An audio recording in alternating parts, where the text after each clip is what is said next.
Hey friends, it's Jimmy here to spread some holiday cheer with some serious Christmas lore. Before we begin, don't forget to like and subscribe, hit the notification bell and turn on notifications and drop a comment about what your Christmas wish is. On a spring night in 1087, a band of Italian sailors slipped into a church in Myra, in modern-day Turkey, and stole the bones of a beloved saint. This audacious heist marked the start of an extraordinary journey for the relics of St. Nicholas, the 4th century bishop whose generosity inspired the legend of Santa Claus. According to tradition, St. Nicholas died on December 6, 343, and was buried in the church at Myra, where his tomb became a popular pilgrimage site. Early accounts claimed that a sweet-smelling oil, or water, known as the manna of St. Nicholas, collected in his tomb and was prized by pilgrims for its healing powers. For centuries, the saint's remains rested peacefully in Myra, but by the 11th century the region was under threat from the Seljuk Turks. In 1081, the Turks took over the region, with the Greek Orthodox populace of Myra being fully under their control. It's important to note that this occurred after the Great Schism, and relations between Western Catholics and the Eastern Orthodox Church were at an all-time low. Rulers in Christian Europe coveted these ancient holy relics for themselves, knowing that possessing a famous saint's remains could bring prestige and divine favor to their city. In 1087, a group of merchants from Bari in Italy, quote-unquote, liberated the saint's bones before rival seekers could get them. The story goes that the Bari sailors arrived in Myra, posing as pilgrims, then suddenly seized the church by force. They threatened the monks, smashed open Nicholas's stone coffin, and retrieved his skeleton from a pool of liquid, the saint's miraculous manna. Wrapping the bones in cloth, the men fled to their ship with the enraged townsfolk in pursuit. After a 2-week voyage, the crew landed triumphantly in Bari in May 1087. The heist was hailed as a great victory, and the city had gained a powerful patron saint. A grand basilica was quickly built to enshrine the relics, and in 1089 Pope Urban II himself placed Nicholas's bones in its crypt. Crowds rejoiced at the arrival of the relics, and Bari soon became a major pilgrimage destination, drawing believers from both Western Europe and the Eastern Orthodox world. To this day, the city holds an annual festival every May to commemorate the arrival of the saintly remains in Bari. The Italian raiders hadn't managed to take every bone in the smash-and-grab style corpse heist. Some smaller, delicate bones, likely fractures of St. Nicholas's skull and ribs, stayed behind in Myra, possibly broken and overlooked in the chaos. In 1100, during the First Crusade, the Venetians, who had already spirited away St. Mark's relics from Alexandria in 828, mounted their own raid on Myra. They similarly intimidated the monks and seized the remaining bones that the previous raiders had missed, which had been hidden in a wooden chest. These relics were carried off to Venice, arriving on December 6, 1100, St. Nicholas's feast day, and installed in the church of San Niccolò al Lido. Thereafter, most of St. Nicholas's body was acknowledged to lie in Bari, while some smaller portions resided in Venice. Interestingly, from there, the remains of St. Nicholas began to proliferate, with a small trade growing in his remains. In fact, by one count, almost 50 churches around the world have claimed to hold some part of the venerable saint's body. His purported relics turned up across multiple continents in places ranging from Italy, France, and Germany to the United States and Canada to parts of the Near East. This proliferation of fragments is not surprising. Medieval Christians eagerly shared and traded saints' bones. Unscrupulous dealers sometimes sold fake Nicholas relics to meet the high demand from such a popular saint. A highly sought-after saint could generate a large inflow of wealthy pilgrims who would necessarily make large donations for the upkeep of the monastery where the relics were stored. Interestingly, some have questioned whether the remains in Bari are truly those of St. Nicholas. One tale claims that a group of unruly Anglo-Norman crusaders roughed up the clergymen guarding his remains in Bari. According to the lore, these thugs then took the goods back to their holdings in Ireland, where they were subsequently buried and lost. If true, I suppose it would be hard to be too indignant about that subsequent raid, given how the saintly remains were acquired to begin with. But that said, there's very significant reasons to believe that this story is much more fiction than fact. Another story of more recent origin comes from Turkish archaeologists who claim to have potentially found the true remains of St. Nicholas in 2017. Under this theory, the Greek Orthodox monks who were guarding the body hid the real remains after the Seljuk Turks invaded in 1081. When the robbers from Bari came 6 years later, they took these false remains, and the monks decided to keep the truth a secret. However, this tale has one potential serious flaw. The Byzantine Empire ended up beating back the Seljuks and retook Myra in the early 12th century. If a fake body had been stored, it's likely that the real Saint Nick would have been brought back out once order had been restored to Myra. In the modern era, science has helped separate fact from legend. In 1953, during renovations at the Basilica in Bari, Nicholas's tomb was opened for the first time in centuries. The bones were fragile after ages in the crypt, and many reduced to fragments. Researchers noted that most of the larger bones remained, but many smaller and thinner bones were missing, or only present as tiny shards. This pattern matched historical accounts that some parts of the skeleton were accidentally left behind in 1087. The 1950s examination confirmed that all the Bari relics came from a single individual, consistent with there being one St. Nicholas. That individual was an elderly man, likely in his 70s or even his early 80s, a fairly advanced age for the 4th century, though not as rare as pop culture would suggest. Telltale marks on the skull showed a healed broken nose, and bone wear indicated chronic arthritis in the spine. These details align with St. Nicholas's story, as he was said to be an aging bishop who had suffered physical beatings during the Roman persecution of Christians. Interestingly, in 2017, scientific testing provided further validation that these are the bones of the saint. Oxford University researchers radiocarbon dated a bone fragment long reputed to be from St. Nicholas, and found it indeed dates to the 4th century, exactly the saint's era. Likewise, studies have shown that the hundreds of bone fragments held in Venice correspond to the pieces absent from Bari. However, at present, genetic testing hasn't yet been conducted to conclusively confirm whether the remains in Venice and those in Bari are from the same body. It's also thought that some of the missing remains were indeed distributed throughout Europe and the rest of the world.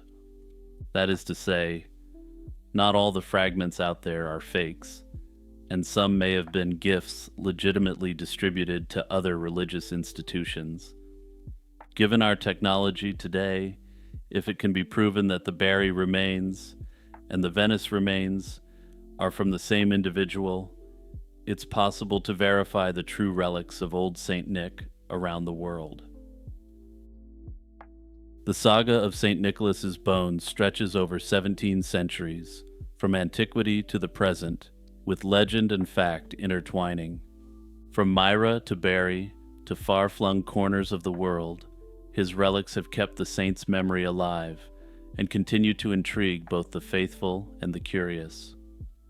The Basilica in Bari still draws throngs of pilgrims from around the world, uniquely hosting both Catholic and Orthodox rites in Nicholas's honor. In a sense, Santa Claus is everywhere, not just as a holiday spirit, but in the physical traces of St. Nicholas's skeleton scattered across the globe.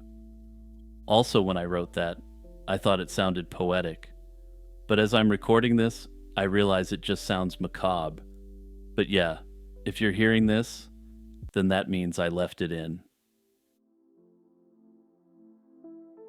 Hey everyone, before we go on, just hitting you with a quick reminder to hit that subscribe button and notification bell if you haven't done so already. Also, consider buying a YouTube membership or joining the Patreon if you want to take your support for my work to the next level. Over 2,000 years ago, ancient sky watchers might have witnessed something astonishing. A new light rising in the sky and seemingly pointing the way to a newborn king. According to the Gospel of Matthew, this star of Bethlehem guided a group of wise men to the birthplace of Jesus. What makes the story so intriguing is that the star behaved unlike any ordinary celestial body. It rose in the east and later stopped over a specific location. No known star or planet does that, which is why the nature of the Star of Bethlehem has remained a tantalizing mystery. Though only a few verses of the Bible mention it, those lines have fueled 2 millennia of speculation about what the wise men really saw.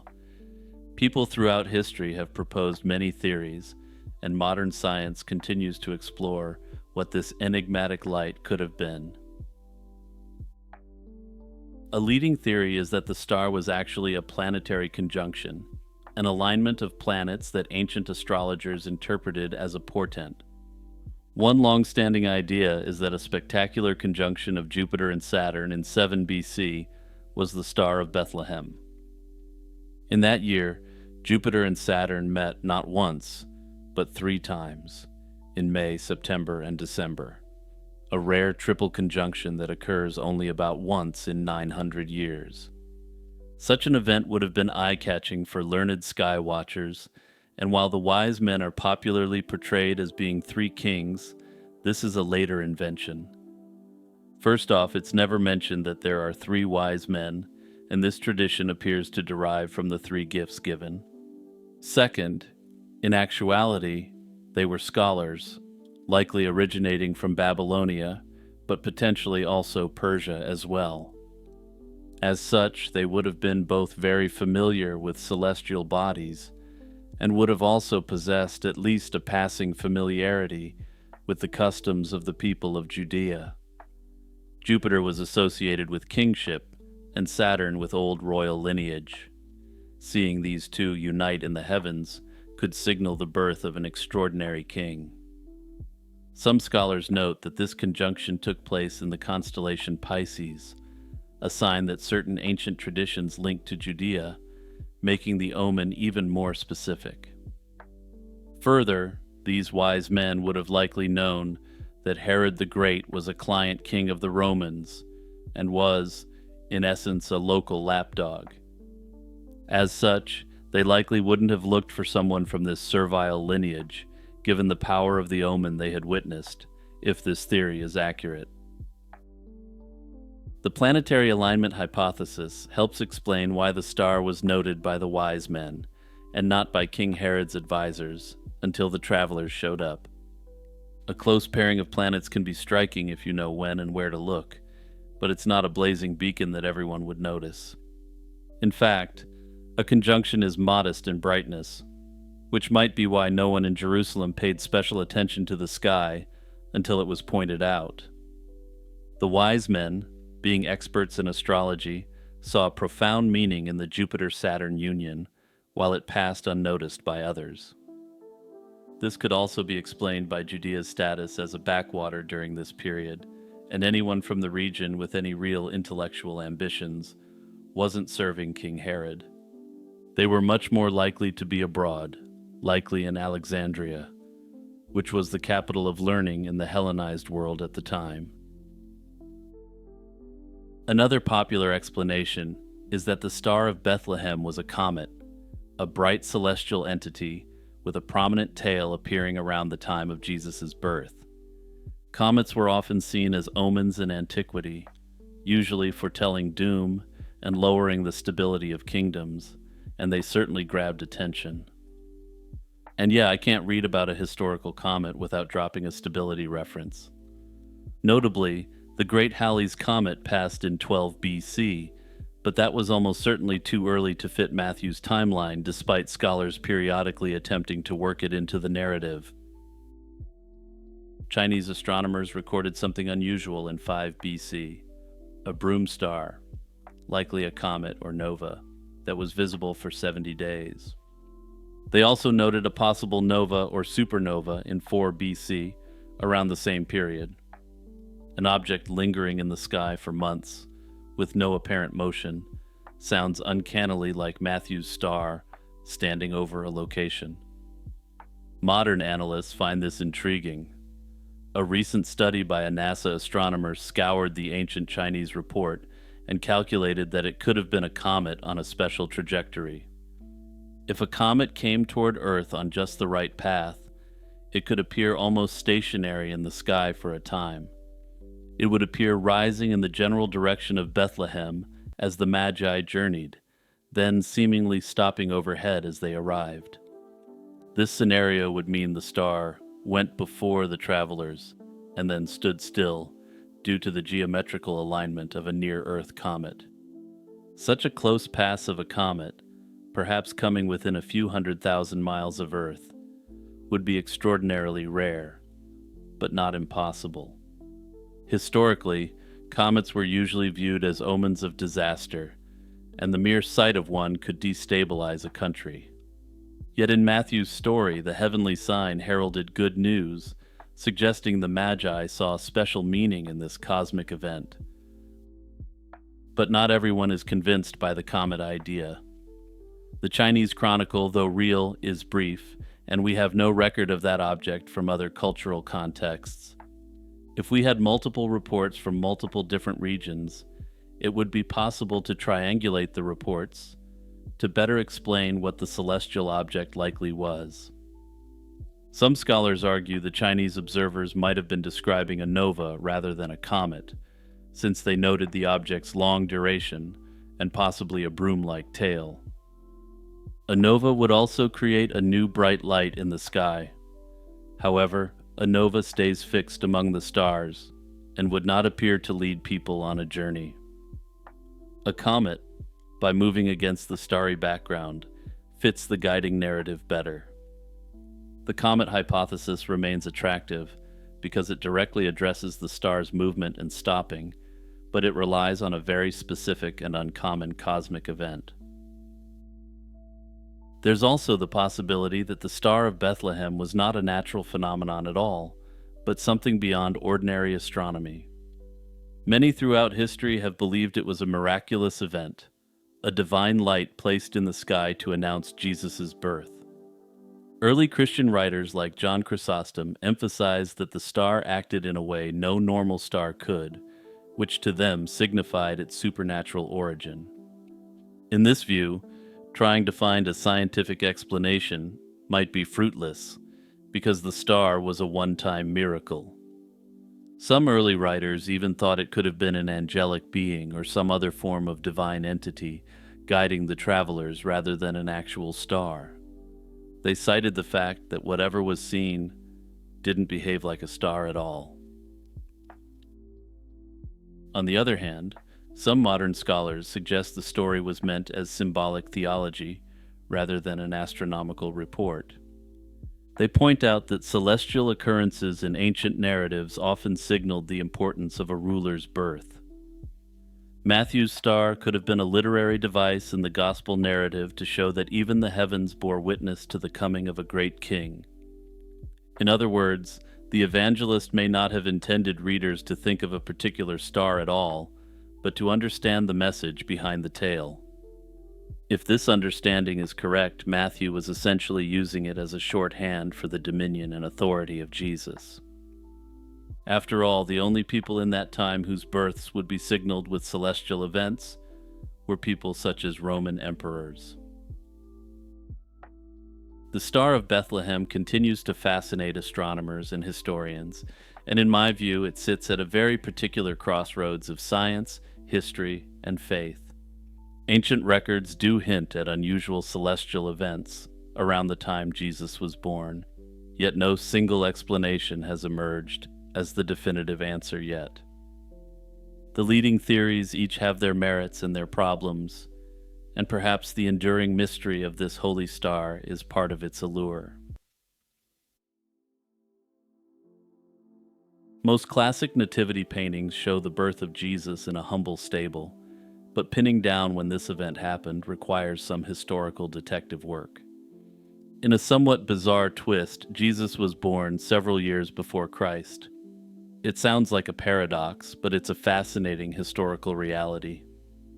For centuries, most people assumed Jesus of Nazareth was born exactly at the dividing line between BC and AD on our calendar. The truth, however, is that neither the precise day nor the exact year of Jesus' birth is known with certainty. In fact, a closer look at the historical clues shows Jesus likely entered the world a few years earlier than our traditional calendars suggest. The conventional timeline places Jesus' birth at year 1 AD, which is Latin for Anno Domini, meaning in the year of our Lord. This dating system was established in the 6th century by a monk named Dionysius Exiguus, who devised a new Christian calendar era. Dionysius was attempting to replace earlier calendars, like the Roman system that counted from the legendary founding of Rome, with one based on Jesus' coming. He calculated that the year he prepared his Easter calculations was 525 years after the incarnation of Jesus, implying Jesus was born in what he designated year 1. Exactly how Dionysius made his calculation remains unclear, but later analysis suggests he likely made some mistakes. Dionysius's Anno Domini system took a couple of centuries to catch on, and it was popularized by the Venerable Bede in the 8th century, defining the Western calendar ever since. For a long time, however, the exact year of Jesus' birth wasn't a major point of concern in Christian worship. Early believers were far more interested in the date of Jesus' death and resurrection, and devoted substantial time to calculating when this took place on the lunar calendar. In fact, the celebration of Christmas on December 25th only became established a few centuries after Jesus' time. Early Christians seemed to accept that the birth of Jesus was largely inconsequential in terms of when it occurred, and it was treated almost as a piece of trivia in comparison to Easter. The New Testament provides a few key clues about the timing of Jesus' birth. Both the Gospel of Matthew and the Gospel of Luke associate Jesus' birth with the reign of Herod the Great. Matthew states that Jesus was born in the days of Herod as king of Judea. History tells us that King Herod likely died in 4 BC, a date supported by multiple sources.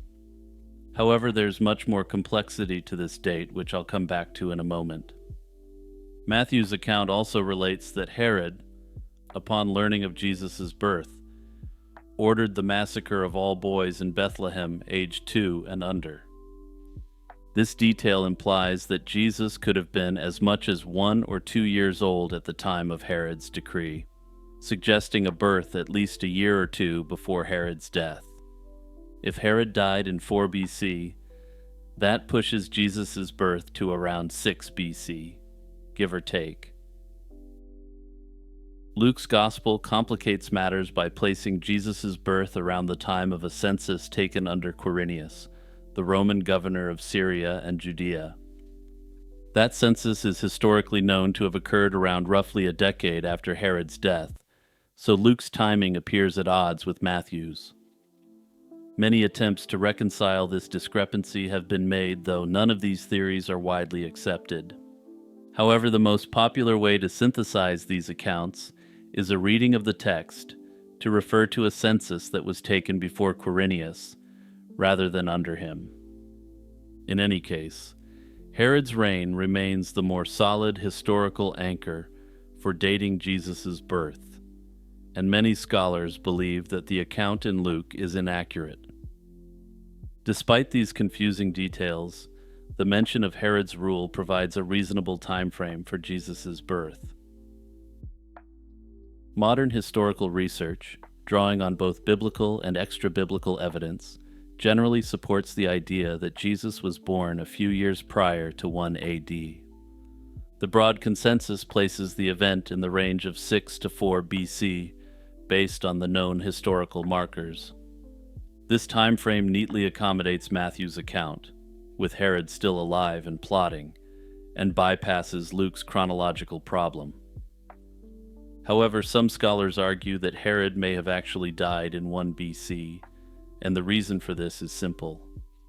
It's undisputed that Herod's two sons took over from him, and it's believed by some historians that they may have backdated their reign to 4 BC.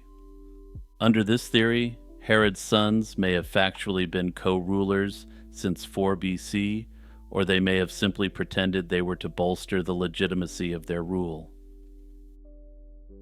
Taking all the evidence together, the widely accepted conclusion is that Jesus was quite literally born a few years before Christ, at least in terms of our calendar. In practical terms, his birth likely occurred in the range of 6 to 4 BC, based on the known historical markers, though this is by no means a sure thing. None of the Gospel accounts provides an exact year, and the ancient records are too scant to ever be fully certain. Ultimately, our modern calendar's year 1 was a best estimate that missed the mark by a few years at most. Pretty impressive.